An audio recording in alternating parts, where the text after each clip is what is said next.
નમસ્કાર વિદ્યાર્થી મિત્રો, બ્રાઇટ ફ્યુચર યુટ્યુબ ચેનલમાં આપનું સ્વાગત છે. આપણે પ્રકરણ 3 દ્વિચલ સુરેખ સમીકરણ યુગ્મ જેનું સ્વાધ્યાય 3.2 એના 1 થી 3 દાખલા આપણે આગળના વિડીયોમાં જોયા હતા. હવે આપણે નેક્સ્ટ વિડીયોમાં 4, 5 અને 6 ત્રણ દાખલાનું સોલ્યુશન આપણે જોઈશું.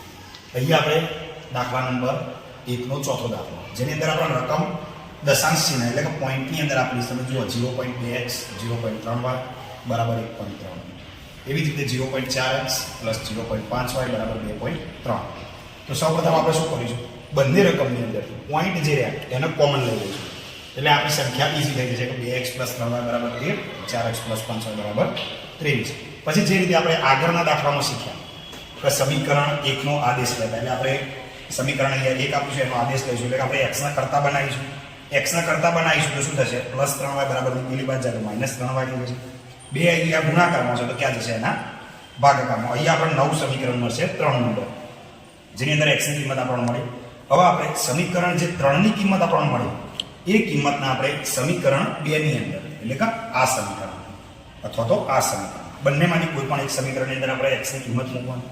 આપણે આગળ જોઈએ તો 4 આપણા એમ x ની જગ્યાએ આપણે શું લખવાનું, તો 13 માઇનસ 3y છેદમાં 2, બાકી બધું પાછળ જે હોય એમ પ્લસ 5y બરાબર 23. હવે આપણે જોઈએ તો અહીંયા 2 છેદમાં છે, 4 ગુણાકારમાં છે, એનો છેદ ઉડે 2 દુ 4, પછી 2 13 સાથે ગુણા છે તો 13 દુ 26 માઇનસ 2 3 સાથે ગુણા તો 6 પ્લસ 5y બરાબર 23. એના પછી આપણે જોઈએ કે અહીંયા 6y પ્લસ 5y, તો 6 માંથી 5 જાય કેટલા વધે, માઇનસ 1y, નિશાની મોટાની. 26 બરાબરની પેલી બાજુ જશે તો માઇનસ થઈ જશે, 23 માંથી 26 જાય તો માઇનસ 3, બંને બાજુ માઇનસ હતા આપણે નીકાળી દઈશું તો શું થશે, y બરાબર 3. અહીંયા પણ y ની કિંમત મળી. હવે આપણે y બરાબર 3 જે મળ્યા એ કિંમત આપણે સમીકરણ 3 જે આપણે x નું મૂલ્ય શોધ્યું હતું એની અંદર મૂકીશું y ની જગ્યાએ. x બરાબર 13 માઇનસ 3y છેદમાં 2, 13 માઇનસ 3 y ની જગ્યાએ શું લખવાનું, 3, 3 તરી 9 અને 13 માંથી 9 જાય તો શું વધે, 4, 4 ના છેદમાં 2, x બરાબર શું મળ્યું, 2. દાખલા નંબર 1 નો આપણે જોઈએ 5 તો વર્ગમૂળમાં 2x પ્લસ વર્ગમૂળમાં 3y બરાબર 0, વર્ગમૂળમાં 3x માઇનસ વર્ગમૂળમાં 8y બરાબર 0. અહીંયા આપણા 1 અને 2 સમીકરણ આપેલા છે. સમીકરણ 1 નો આપણે આદેશ લઈએ. અહીંયા આપણે જો સમીકરણ 1 x ના આપણે કરતા પણ x બરાબર શું થશે, માઇનસ વર્ગમૂળમાં 3y પ્લસ વર્ગ પેલી બાજુ જશે તો માઇનસ થઈ જશે, વર્ગમૂળમાં 2 જે ગુણાકારમાં છે એ આવી જશે ભાગાકારમાં. આ આપણો સમીકરણ નંબર 3 મળે. હવે સમીકરણ 3 ની જે કિંમત આપણને મળી એના આપણે સમીકરણ 2 ની અંદર મૂકીશું, એટલે આ સમીકરણમાં મૂકીશું x ની જગ્યાએ. વર્ગમૂળમાં 3m9 માઇનસ વર્ગમૂળમાં 3 છેદમાં વર્ગમૂળમાં 2y માઇનસ પછી શું આવશે, વર્ગમૂળમાં 8y બરાબર 0.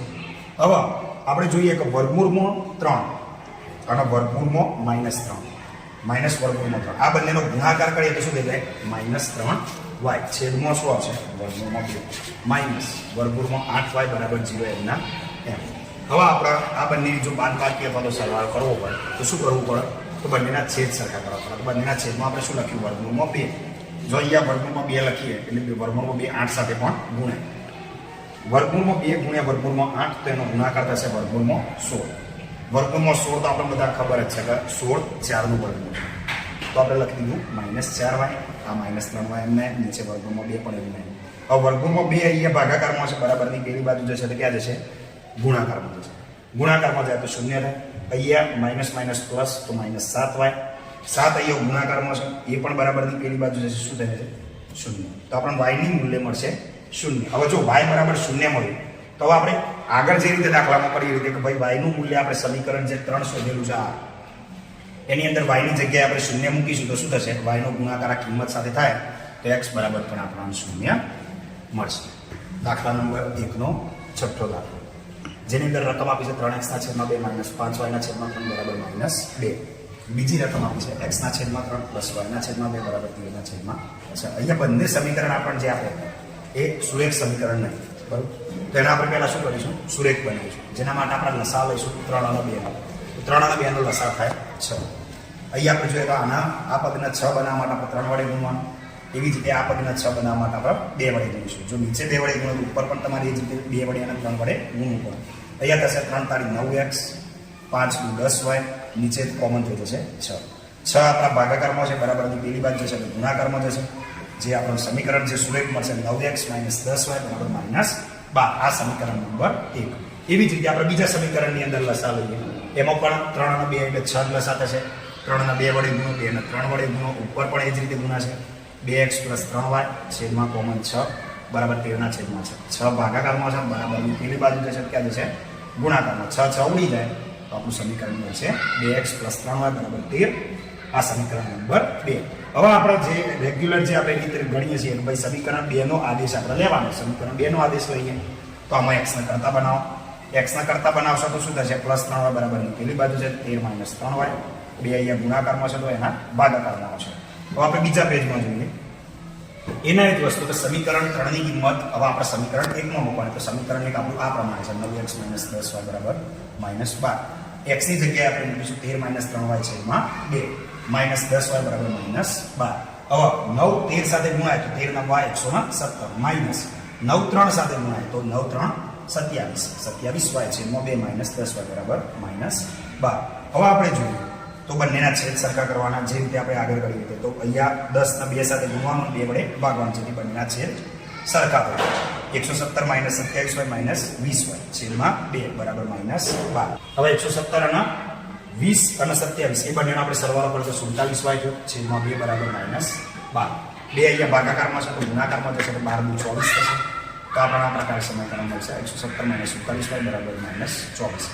117 પ્લસ છે બરાબરની પેલી બાજુ જશે તો માઇનસ થઈ જશે. એ બંનેનો સરવાળો આપણે કરીશું તો 141 મળશે. બંને બાજુ માઇનસ કોમન છે તો આપણે નીકાળી દઈએ જે માઇનસ હતું બંને બાજુ.